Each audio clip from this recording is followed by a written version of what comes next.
আমার প্রিয় ভাইয়েরা, আল্লাহ রাব্বুল আলামিনের বিধান যদি বাংলার জমিনে বাস্তবায়ন করতে চাই, তাহলে তিনটা কর্মসূচি নিয়ে আমাদের আগাতে হবে। কয়টা? তিনটা কর্মসূচি নিয়ে আগাতে হবে। এই তিনটা কর্মসূচি নিয়ে যদি আমরা আগাতে পারি, তাহলে বাংলাদেশের ভাগ্যাকাশে পূর্ব দিগন্তে যে ইসলামের লাল সূর্য উদিত হয়েছে, সেটা পরিপক্ক হয়ে যাবে। ঠিক কিনা? এই লাল সূর্য যদি অস্তমিত হয়ে যায়, কালো মেঘের করাল থাবায় যদি আবার ঢেকে যায়, 100 বছরেও সম্ভব হবে না। এজন্যই পরিপক্কভাবে এই তিনটা কর্মসূচি আমাদের পালন করতে হবে। ঠিক কিনা? আসসালামু আলাইকুম ওয়া রাহমাতুল্লাহি ওয়া বারাকাতুহু। نحمده ونستعينه ونستغفره ونعوذ بالله من شرور أنفسنا ومن سيئات أعمالنا. من يهده الله فلا مضل له ومن يضلل فلا هادي له. ونشهد أن لا إله إلا الله وحده لا شريك له. ونشهد أن سيدنا وحبيبنا ومولانا محمدا عبده ورسوله الذي أرسله بالحق بشيرا ونذيرا وداعيا إلى الله بإذنه وسراجا منيرا. فقد قال الله تعالى في كلامه المجيد وفي فرقانه الحميد. জবান খুলে পড়ি, আউযু বিল্লাহি মিনাশ শাইতানির রাজীম। বিসমিল্লাহির রহমানির রহিম। ইন্নাল্লাহা ওয়া মালাইকাতাহু يصلون على النبي يا أيها الذين آمنوا صلوا عليه وسلموا تسليما. اللهم صل على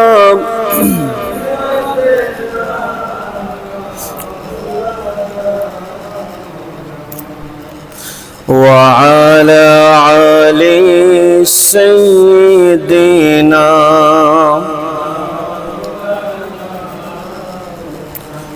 اللهم صل على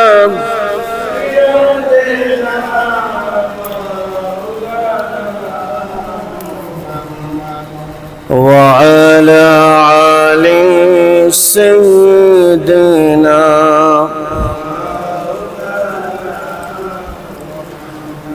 আকাশ হতে চাঁদ নেমেছে মা আমিনার কোলে,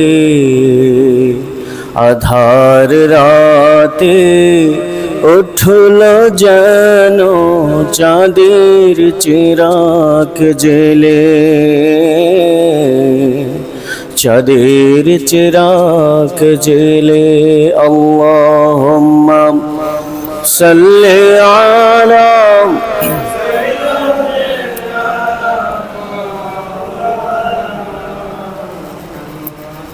ওয়া আলা আলি সাইয়্যিদিনা. بلغ العلا بكماله كشف الدجى بجماله حسنت جميع خصاله صلوا عليه উপস্থিত সম্মানিত সভাপতি, উপস্থিত রয়েছেন সম্মানিত সহসভাপতি, উপস্থিত আছেন সম্মানিত সেক্রেটারি এবং অত্র জামে মসজিদের কমিটির অন্যান্য সদস্যবৃন্দ, উপস্থিত রয়েছেন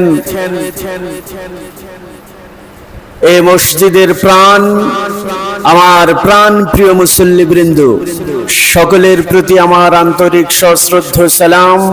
আসসালামু আলাইকুম ওয়া রাহমাতুল্লাহি ওয়া বারাকাতুহু।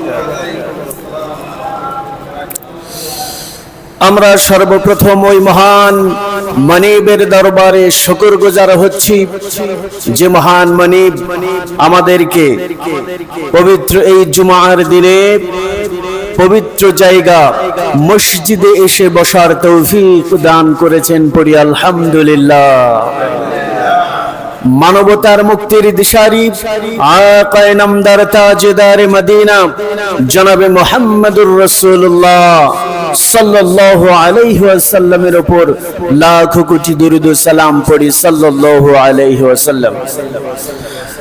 আমার আলোচনার শুরুতেই জানতে চাই আপনারা সকলে কেমন আছেন? আলহামদুলিল্লাহ। এটা আমাদের শুধু জুমার দিনে না, এটা আমাদের ঈদ পুনর্মিলনী অনুষ্ঠান ইনশাআল্লাহ, ঠিক কি না? কারণ ঈদ পরবর্তী ঈদুল আযহা পরবর্তী এই জুমা, এটা আমাদের একটি মিলন মেলার একটি জায়গা, ঠিক কি না? তো আল্লাহ রাব্বুল আলামিন দয়া করে কবুল করে আমাদেরকে হাসপাতালের বেডে না শুয়ে আল্লাহ পাক মসজিদে আসার তৌফিক দান করেছেন। এর জন্য সে মহান মনিবের দরবারে একাগ্র চিত্তে আবারও একটু পড়ি আলহামদুলিল্লাহ। আবার দেখবেন এমনও কেউ আছে হাসপাতালেও নাই, চাষটালের আড্ডায় বসে আছে, জুমার আজান হয়ে গেছে, নামাজের কোনো খবর নাই। এরকম মানুষ আছে না?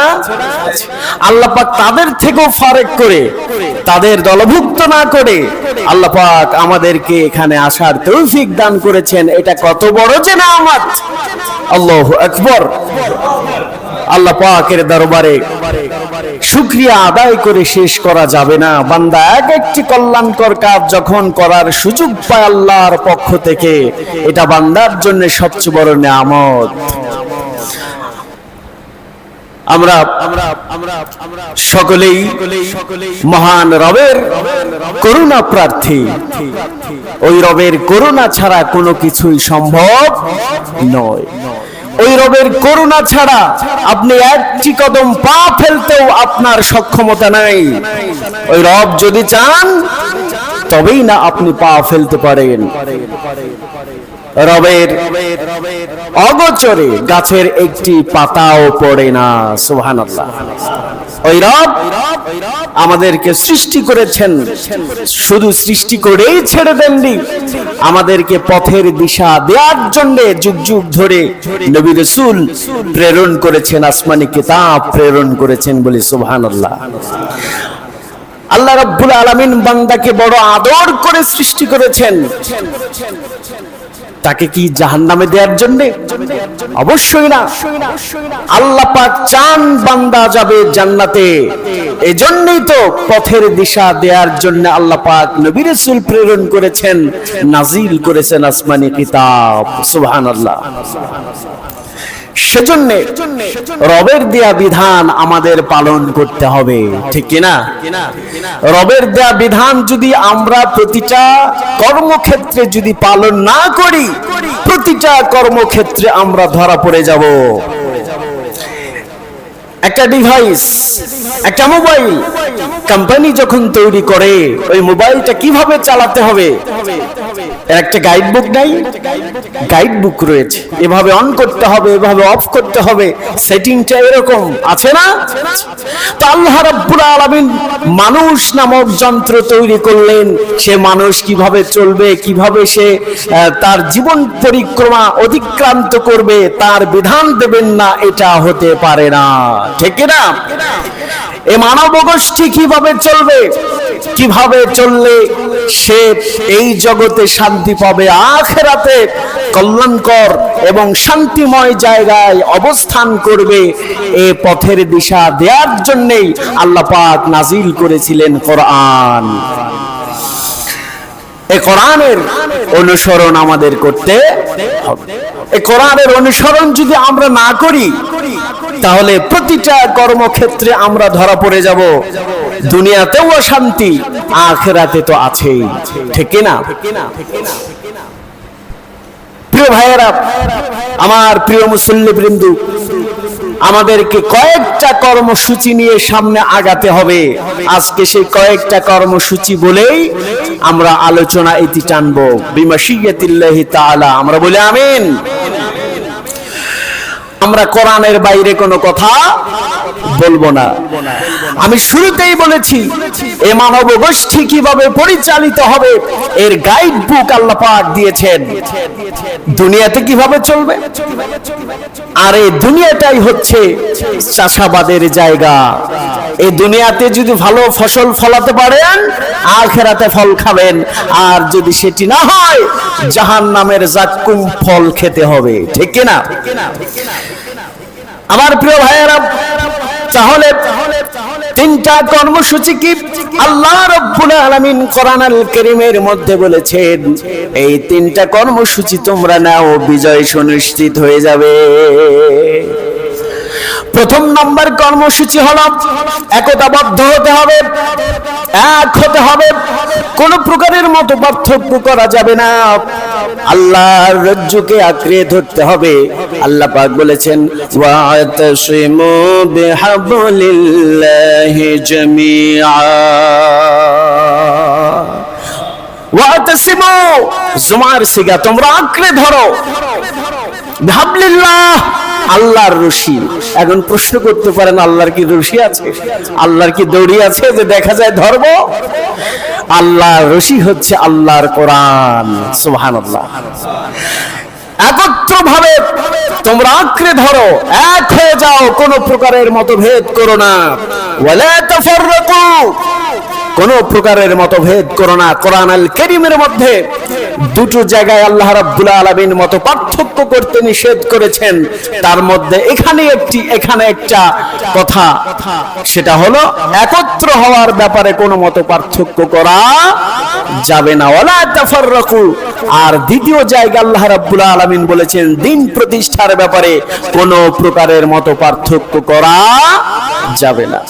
আমার বন্ধুগণ, আমরা ব্যক্তি কলিমুদ্দির কথা বলি না, বলি কি? আমরা কি বলি? কোরআন প্রতিষ্ঠা করতে হবে। কি প্রতিষ্ঠা করতে হবে? কোরআন প্রতিষ্ঠা করতে হবে, সুন্নাহ প্রতিষ্ঠা করতে হবে। এটা আমাদের ঈমানি স্লোগান, ঠিক কি না? আমার প্রিয় ভাইয়েরা, এজন্য প্রথম নম্বর কর্মসূচি হলো আমাদের একত্র থাকতে হবে, কোন প্রকারের মত পার্থক্য করা যাবে না। এজন্য আল্লাহ রাব্বুল আলামিন নিষেধ করেছেন, ওয়ালা তাকুনু কাল্লাযীনা তাফাররাকু ওয়াখতালাফু মিন বা'দি মা জাআহুমুল বাইয়িনাত। আল্লাহ রাব্বুল আলামিন নিষেধ করে দিলেন, শোনো, কোন প্রকারের মত পার্থক্য করো না। সত্য স্পষ্ট বিষয় আসার পরেও, সত্য স্পষ্ট বিষয় হচ্ছে কোরআন, সত্য স্পষ্ট বিষয় হচ্ছে নবী। এই যে সত্য সব কিছু চলে এসেছে, এখন তোমরা কোন প্রকারের মত পার্থক্য করো না, কোন প্রকারের ইখতিলাফ করো না। কিসের ব্যাপারে বলেন? সবাই একত্রিত হওয়ার ব্যাপারে কোন প্রকারের মত পার্থক্য করা যাবে। এজন্য আল্লাহ রাব্বুল আলামিন কোরআনুল কারীমের মধ্যে অন্য জায়গায় বলেছেন, মুনিবিনা ইলাইহি ওয়াত্তাকুহু ওয়া আকিমুস সালাহ ওয়া লা তাকুনু মিনাল মুশরিকিন।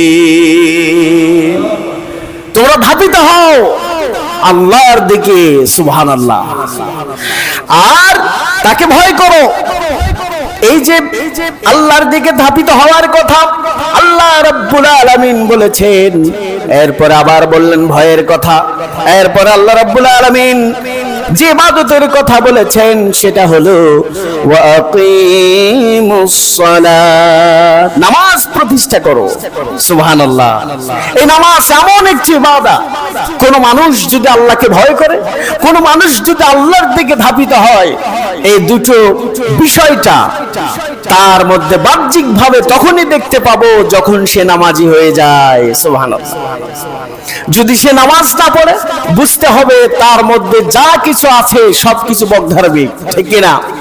নামাজ ছাড়া কেউ মুমিন দাবি করতে পারে।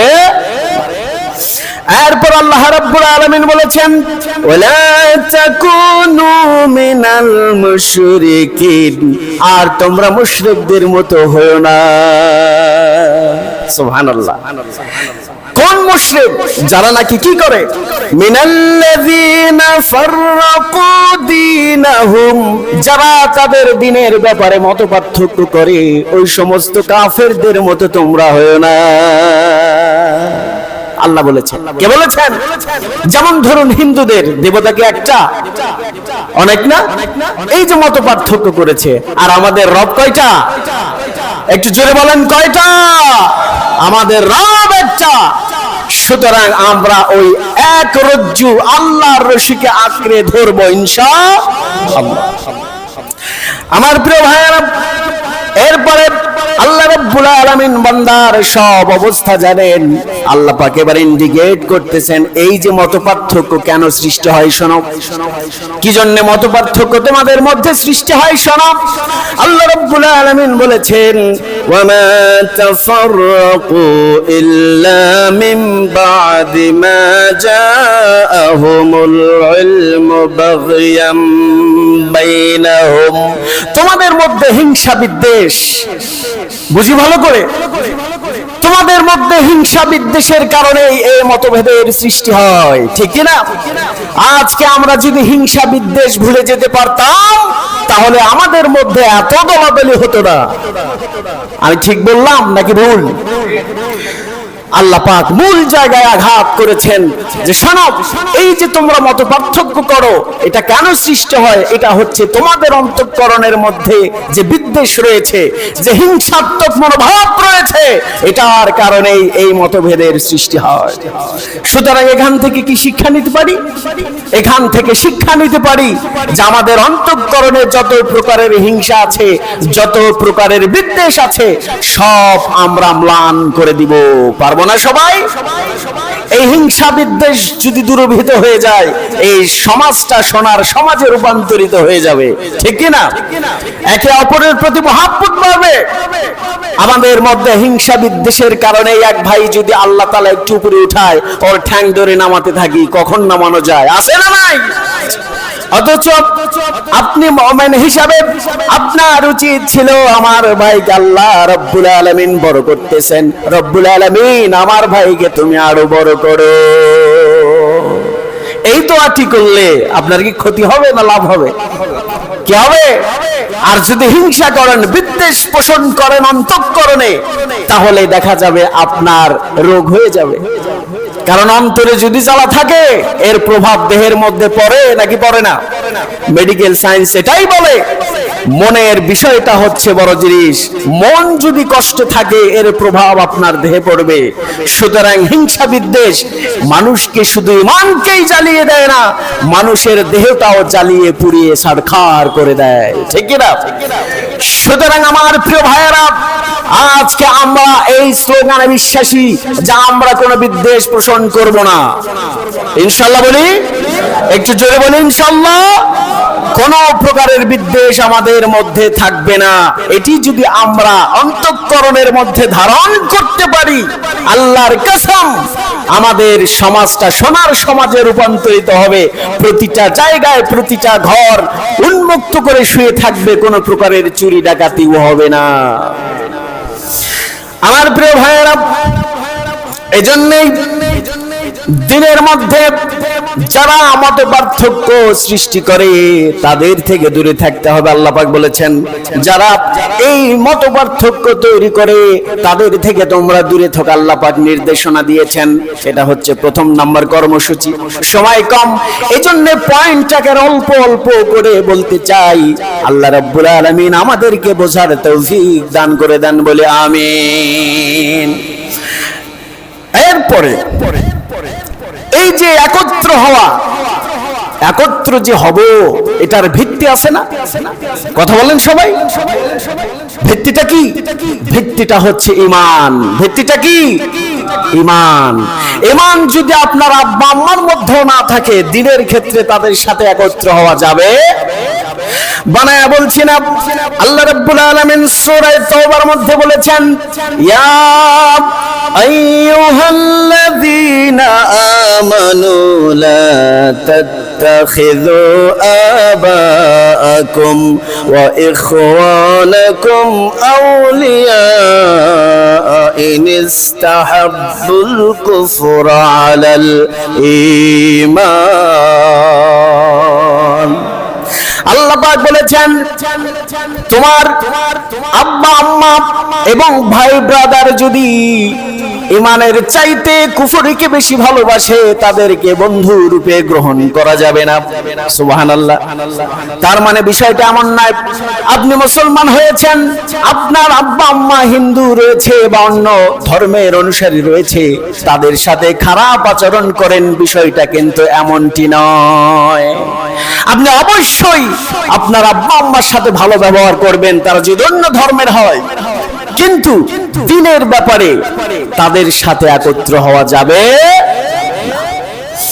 আমার প্রিয় ভাইয়েরা, এই জন্যই আল্লাহ রাব্বুল আলামিন কোরআন আল কারীমের মধ্যে বলেছেন, ইন্নামাল মুমিনুনা ইখওয়াতুন ফাআসলিহু বাইনা আখওয়াইকুম। আল্লাহু আকবার। মুমিনেরা হচ্ছে একে অপরের ভাই, সুতরাং এদের মধ্যে যদি কোনো প্রকারের দ্বন্দ্ব লেগে থাকে সেটার মীমাংসা করে দাও। সুবহানাল্লাহ। আমার প্রিয় ভাইয়েরা, তাহলে প্রথম নাম্বার কর্মসূচিটাই হলো আমাদেরকে একত্রিত হতে হবে, আল্লাহর রজ্জুকে আঁকড়ে ধরে থাকতে হবে। আমার সাথে কি একমত আপনারা? একমত সবাই? কারণ একমত হতেই হবে, কারণ এটা সরাসরি বলেছেন স্বয়ং আল্লাহ, ঠিক কিনা? সুতরাং আমাদের এক হওয়ার বিকল্প কিচ্ছু নাই। কাফের বেঈমানেরা মুসলমানদের কুড়িয়ে কুড়িয়ে খাওয়ার সুযোগ পাচ্ছে, এজন্যই যে মুসলমানের মধ্যে ঐক্য নাই, ঠিক কিনা? আজ ফিলিস্তিনের মুসলমানদের উপর আঘাত হানা হচ্ছে, তাদেরকে টুকরা টুকরা করে দেয়া হচ্ছে। আজ মুসলিম কান্ট্রির মধ্যে কোনো একতাবদ্ধ নাই, ঠিক কিনা? এজন্যই আজকে এই দশা। আজ যদি আমরা আল্লাহর কথা মেনে নিতে পারতাম, কাফের বেঈমানদের রক্তচক্ষু আমাদের টলাতে পারত না। এ মুসলমান তো সেই জাতি যাকে দেখে কাফের বেঈমানদের হাতের তরবারি থরথর করে কেঁপে জমিনে পড়েছে। এই হচ্ছে সেই জাতি। কিন্তু এই জাতি ধ্বংসের দ্বার প্রান্তে এজন্যই গেছে যে তারা আল্লাহর কোরআনের অমীয় বাণী ভুলে গেছে, তারা এক হতে পারে নাই, ছোটখাটো মাসলা নিয়ে তারা গন্ডগোল বাঁধায় দিছে, ঠিক কিনা? আমার বন্ধুগণ, এক হতে হবে, আর বিকল্প কিচ্ছু নাই, এক হতে হবে। এরপরে আসুন, দুনিয়ার বুকে আল্লাহ রাব্বুল আলামিন আমাদের প্রেরণ করেছেন। দুনিয়ার বুকে বিভিন্ন দল আছে না ভাই? কথা বলেন সবাই। আওয়ামী লীগ আছে, আওয়ামী লীগ তো এখন গেছে মামুর বাড়ি, ঠিক কিনা? বিএনপি আছে, জামাত আছে, এরপরে আর কি কি আছে? কত রকমের দল, কত রকমের দল রয়েছে। এখন আপনি কোন দল সিলেক্ট করবেন আল্লাহ বুঝি বলেন নাই? কথা কয় না সবাই? আল্লাহ বুঝি বলেন নাই? কোন দলকে আপনাকে সিলেক্ট করতে হবে, কোন গুণাবলী দেখলেই আপনি সে দলের মধ্যে যাবেন। আমি কিন্তু কোন দলের নাম উল্লেখ করে বলবো না, এটা আমার প্রশ্নও আসে না বলার। তার কারণ হলো, এই গুণগুলো যদি আপনি কোন লিডারের মধ্যে পান, যে নেতার মধ্যে পান, সে যে দলেরই হোক, তাকে আপনি সাপোর্ট করবেন, কোনো আপত্তি নাই। তাহলে এখন কেমন দল দেখে আপনি সেই দলের মধ্যে ঢুকবেন? আল্লাহ রাব্বুল আলামিন বলেছেন, যে দলের নেতাদের মধ্যে তাকওয়া রয়েছে সেই দলের মধ্যে তোমরা প্রবেশ করো। সুবহানাল্লাহ। এখন তাকওয়াবান যদি আমার বিএনপির ভাইদের মধ্যে থাকে, আপনি তাকে সাপোর্ট করবেন? আপত্তি আছে কোনো? কথা বলেন সবাই। কোনো আপত্তি নাই। আর জামাতের মধ্যে কেউ দাঁড়ালো, তার মধ্যে তাকওয়া নাই, তাকে কি আপনি সাপোর্ট করবেন? বলেন সবাই। আর যদি তাকওয়া থাকে, সাপোর্ট করা ফরজ হয়ে যায়। হুকুম কার? আল্লাহ। আল্লাহ রাব্বুল আলামিন বলছেন, শোনো, প্রথমত যারা তাকওয়াবান রয়েছে, যে দলের মধ্যে নেতা থাকে তাকওয়াবান, সে দলের মধ্যে ঢোকা মুসলমানদের উপর কর্তব্য হয়ে যায়, এটা তার দায়িত্ব হয়ে যায়। কারণ আল্লাহ পাক কি বলছেন শুনেন, ইন্না আকরামাকুম ইনদাল্লাহি আতকাকুম। আল্লাহ পাক বললেন, তোমাদের মধ্যে মর্যাদাশীল তারাই যারা নাকি তাকওয়াবান, যারা নাকি আল্লাহকে ভয় করে চলে। সুবহানাল্লাহ। তাহলে নেতা তো তাকে মানবেন আল্লাহর দৃষ্টিতে যে মর্যাদাশীল, ঠিক কিনা? আল্লাহর দৃষ্টিতে যে মর্যাদাশীল তাকেই আপনি নেতা মানবেন। আর যদি আল্লাহর দৃষ্টিতে সে মর্যাদাশীল না হয়, তাকে কি নেতা বানানো যাবে? কথা বলেন সবাই।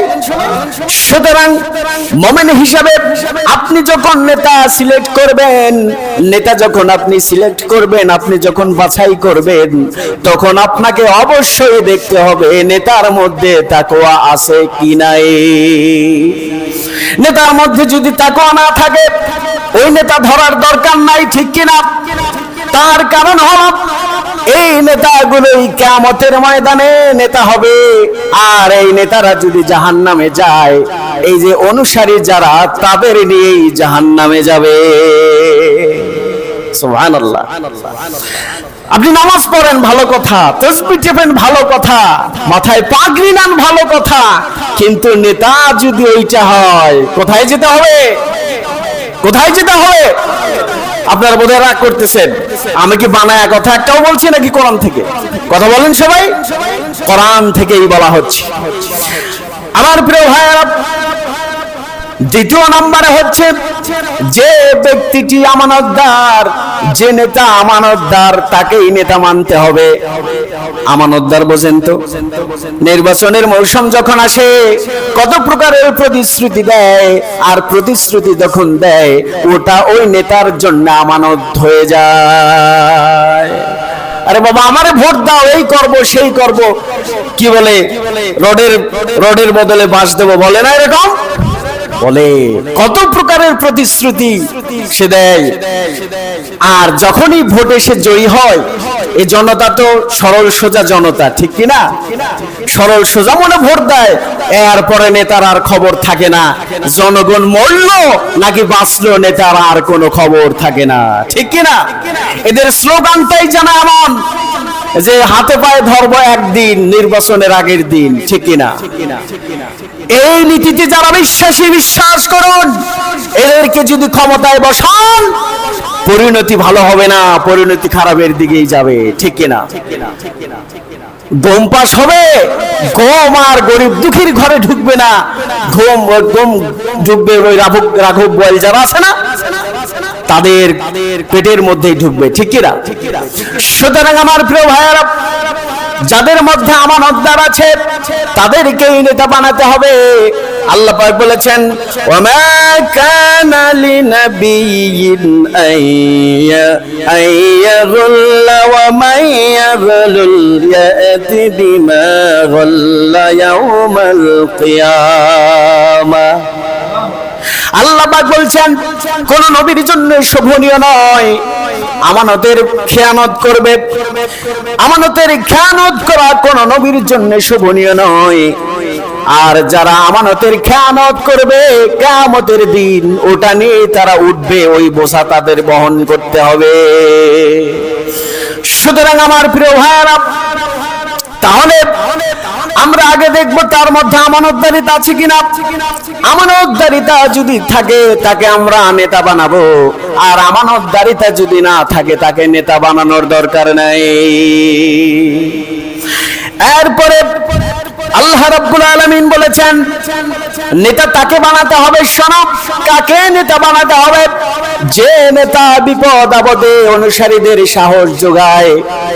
বিপদ আসে না অনেক সময়, কথা বলেন, বিপদ আসে, সমস্ত বিপদে ধৈর্য ধারণ করার সাহস এবং শক্তি প্রদান করে যিনি, তাকেই নেতা বানাতে হবে। আমাদের মূল শক্তি হলো আল্লাহর উপর ভরসা, ঠিক কিনা? আমাদের মূল চালিকা শক্তি কি? আল্লাহর উপর ভরসা। এটাই হচ্ছে আমাদের মূল চালিকা শক্তি। আল্লাহর উপর ভরসা করে আমাদের চলতে হবে। যেমন হযরতে মূসা আলাইহিস সালাম, তাকে যখন ফেরাউন তাড়া করেছে, সাবাসী আক্রমণ, কোথায় পালানোর জায়গা নাই, সামনে দরিয়া। মূসা আলাইহিস সালামের সঙ্গী সাথীরা বলল, এখন কি উপায় হবে? এখন কি হবে? কি উপায় হবে? আল্লাহ রাব্বুল আলামিন কথাটি এভাবে বলেছেন, ফালাম্মা তারাআল জামআনি ক্বালা আসহাবু মূসা ইন্না লামুদরাকুন। আল্লাহু আকবার। মূসা আলাইহিস সালামের সঙ্গী সাথীরা বলল, মূসা, আমরা তো পাকড়াও হয়ে গেছি, আমরা এখন যাব কোথায়? আমাদের তো কোনো পথ নাই, মরা ছাড়া কোনো পথ নাই। মূসা আলাইহিস সালাম তার সাথীদের সাহস যোগালেন, সুবহানাল্লাহ। তিনি বললেন, কাল্লা, কখনো নয়, ইন্না মাইয়া রাব্বি সায়াহদিন, নিশ্চয়ই আমার আল্লাহ আমার সাথে আছে, অবশ্যই তিনি আমাদের পথ দেখাবেন। বলি সুবহানাল্লাহ। সুতরাং আমাদের মূল শক্তি হচ্ছে আল্লাহর উপর ভরসা, ঠিক কিনা? শাস্তি ঝড় ঝাপটা কম আসে নাই। আল্লাহর উপর ভরসা করে যদি না চলা হতো, কবেই না শেষ হয়ে যেত, ঠিক কিনা? আমার প্রিয় ভাইয়েরা, তাহলে আমাদের কি করতে হবে? আল্লাহর উপর অবিচল বিশ্বাস। যে নেতা আল্লাহর উপর ভরসা করে, আল্লাহর উপর ভরসা করার নির্দেশনা দেয়, তার অনুসারীদেরকে আর সাহস যোগায়, তাকে নেতা বানাতে হবে। আল্লাহ পাক আবার বলছেন, শোনো, কাদের নেতা বানাবা? যাদের মনটা নরম, যারা অনুসারীদের সদা সর্বদা খোঁজ নেয়। অনুসারী যদি অসুস্থ হয়ে যায়, দেখতে যায়, 1 কেজি আপেল নিয়ে দেখতে যায়, কি অবস্থা? হাসপাতালে যদি যায়, নেতা দৌড়ায় হাসপাতালের দিকে। এমন নেতা আছে না নাই? কথা বলে না সবাই? আল্লাহ পাক বলেছেন, ও দুনিয়ার মানুষ, এমন নেতা গ্রহণ করো যে অনুসারীদের খোঁজ খবর নেয়, মনটা নরম। এজন্যই আল্লাহ রাব্বুল আলামিন তার প্রিয় হাবিবকে বলেছেন, ফাবিমা রাহমাতিম মিনাল্লাহি লিনতা লাহুম। আল্লাহু আকবার। ও নবী, আপনার অন্তঃকরণটা যে নরম করে দিয়েছি, এটা হচ্ছে আমার পক্ষ থেকে রহমত। বলি সুবহানাল্লাহ। কারণ মন যদি নরম না হয়, তাহলে পাশে কেউ ভিড়বে? বলেন সবাই, পাশে কেউ ভিড়বে? আমার কড়া মেজাজ সব সময়, সাধারণ মানুষকে আমার কাছে এসে ভিড়তে পারবে? ভয় পাবে। কিভাবে? ভয় পাবে। সুতরাং যাদের অন্তরটা সব সময় নরম, সব সময় মানবতার কল্যাণে সব সময় ব্যতিব্যস্ত থাকতে চায়, তাদেরকেই নেতা বানাতে হবে, ঠিক কিনা? আমার প্রিয় ভাইয়েরা, এ হচ্ছে যে দলের সাথে সম্পৃক্ত হতে হবে, যে দলের নেতাদের মধ্যে এই সমস্ত গুণ পাওয়া যাবে, ঠিক কিনা? এখন আপনি মুমিন হিসেবে আপনার তো বিবেক আছে, বিবেক নাই ভাই? আপনার তো ব্রেন আছে, আপনি তো বুঝবেন। আপনি কি যে চুরি করে তাকে কি আপনি নেতা বানাবেন? কথা বলেন সবাই। বিগত 14 থেকে 15 বছরে তারা কোটি কোটি টাকা পাচার করেছে। এটা কি সত্য? আমি কোন বানায় কথা বলছি? না ডকুমেন্ট আছে, প্রমাণিত সব সত্য কথা। এই শ্রেণীর মানুষ যদি ক্ষমতায় বসে অবস্থা ভালো হবে না খারাপ হবে? এজন্যে যে যে দল থেকে নেতা নির্বাচিত হোক, আপনি মুমিন হিসেবে আপনাকে আগে দেখতে হবে যে এই সমস্ত গুণগুলো তার মধ্যে আছে কিনা। দেখার প্রয়োজন নাই। আপনি যখন আলু কিনতে যান, আলু পচা আলু নেন না ভালো আলু নেন? কথা বলেন সবাই। ওই দোকানদার যদি পচা আলু একটু দিতেও চায়, আপনি নেন নাকি ফেলে দেন? ফেলে দেন। সুতরাং একজন নেতা চারটিখানি কথা নয়, সে নেতা আপনি বাছাই করবেন পচা আলু, এটা হবে না। হবে কি? হবে না। সুতরাং আমার প্রিয় ভাইয়েরা, নেতা বাছাই করতে হবে এই সমস্ত গুণ যে নেতার মধ্যেই পাবো, সে যে দলেরই হোক তাকে আমরা সাপোর্ট দেব, ঠিক কিনা? আর যদি এই সমস্ত গুণাবলী যদি না থাকে, তাকে সাপোর্ট দেওয়ার কোনো প্রশ্নই আসে না। আমার প্রিয় ভাইয়েরা, এরপরে আল্লাহ রাব্বুল আলামিন কোরআনুল কারীমের মধ্যে অনেক কথাই বলেছেন। এবার আল্লাহ পাক দিক নির্দেশনা দিচ্ছেন কাদের নেতা মানা যাবে না। সুবহানাল্লাহ। আল্লাহ পাক বলেন এদের নেতা মানো, আবার আল্লাহ পাক ডাইরেক্ট বলতেছেন এদেরকে নেতা বানায়ও না। সুবহানাল্লাহ। কাদের নেতা বানায়ও না? আল্লাহ রাব্বুল আলামিন বলছেন শোনো, কাদের নেতা বানানো যাবে না। আল্লাহ পাক বলছেন যারা আল্লাহর জমিনে আল্লাহর বিধান বাস্তবায়ন করতে চায় না, তাদেরকে নেতা মানিও না। সুবহানাল্লাহ। আল্লাহ পাক বলছেন যারা আমার জমিনে আমার দিনকে বাস্তবায়িত করতে বাধার সৃষ্টি করে, তাদেরকে নেতা বানানো যাবে না। আল্লাহ পাক বলেছেন ফাউলাইকা হুমুল কাফিরুন, তারা হচ্ছে কাফের। তারা কি? কাফের। তার মানে এজ এ মুসলিম হিসাবে, মুমিন হিসাবে আমাদের যেটা করণীয়, যারা আল্লাহর জমিনে আল্লাহর দ্বীন প্রতিষ্ঠা করতে চায় তাদেরকেই সাপোর্ট দিতে হবে। কথা ঠিক কিনা? দ্বিতীয় নম্বর হলো আল্লাহ পাক বলছেন যেসব দলের নেতারা কাফের তাদেরকেও সাপোর্ট করা যাবে না। ঠিক কিনা? আমার প্রিয় ভাইয়েরা, আমাদের এখন প্রশ্ন করতে পারেন আমাদের দলনেতা হিন্দু নাকি কাফের? আবার কেমন কথা? এটা আল্লাহরই কথা। আপনি যদি দেখেন, যদি না থাকে তো আলহামদুলিল্লাহ। কথা ঠিক কিনা? আপনি যদি দেখেন নেতা কাফের, সরাসরি কুফরি কাজে লিপ্ত, এমন নেতা আছে না নাই? আপনারা কি মনে করেছেন আল্লাহকে শুধু অস্বীকার করলেই শুধু কাফের? বিষয়টা কেমন? কত নেতা আছে মাজারে যাচ্ছে, মাজারে সেজদা দিচ্ছে, পীরের পায়ে সেজদা দিচ্ছে, আছে না নাই? এদের কি নেতা বানানো যাবে না? যাবে? আল্লাহ রাব্বুল আলামিন কোরআনুল কারীমের মধ্যে বলেছেন ফালা তুতিল কাফিরিন, কাফেরদের অনুসরণ তোমরা করো না। বলি সুবহানাল্লাহ। এরপর আল্লাহ পাক বলছেন, পয়েন্ট আকারে বলে দেই, যে সমস্ত নেতার মধ্যে মুনাফিকি স্বভাব পাওয়া যায় তাদেরকে নেতা বানানো যাবে না। আবার যেসব দলের নেতারা মিথ্যাবাদী, আছে না ভাই? এই বেলা এক কথা আর এক বেলায় আর এক কথা, আছে না? আপনারা কি রাগ করতেছেন? যারা মিথ্যাবাদী তাদেরকেও নেতা বানানো যাবে না। এরপর আমি শুধু পয়েন্ট আকারে বলছি, এরপর যেসব দলের নেতারা চরিত্রহীন, চরিত্র খারাপ, অসৎ, এদেরকেও নেতা বানানো যাবে না। এই হচ্ছে তিনটা পয়েন্ট। আমি একটু সামারাইজ করে দেই। প্রথমত এক হতে হবে। কি হতে হবে? এক হতে হবে। দ্বিতীয়ত যে সমস্ত গুণাবলীর কথা আল্লাহ পাক বলেছেন সৎ এবং ভালো নেতার ক্ষেত্রে এই গুণগুলো যার মধ্যেই পাবো, সে যে দলেরই হোক, আমরা তাকে সাপোর্ট করব ইনশাআল্লাহ। দ্বিতীয়ত হলো এই যে কিছু গুণাবলী রয়েছে, এগুলো থাকলে তাদেরকে নেতা বানানো যাবে না। এই বিষয়গুলো যদি আমরা মাথায় রাখি, এই মুহূর্তে সবকিছু ঝেড়ে দেন না, দলমতের ঊর্ধ্বে উঠে আপনার ব্রেনটাকে প্রসারিত করে দেন না।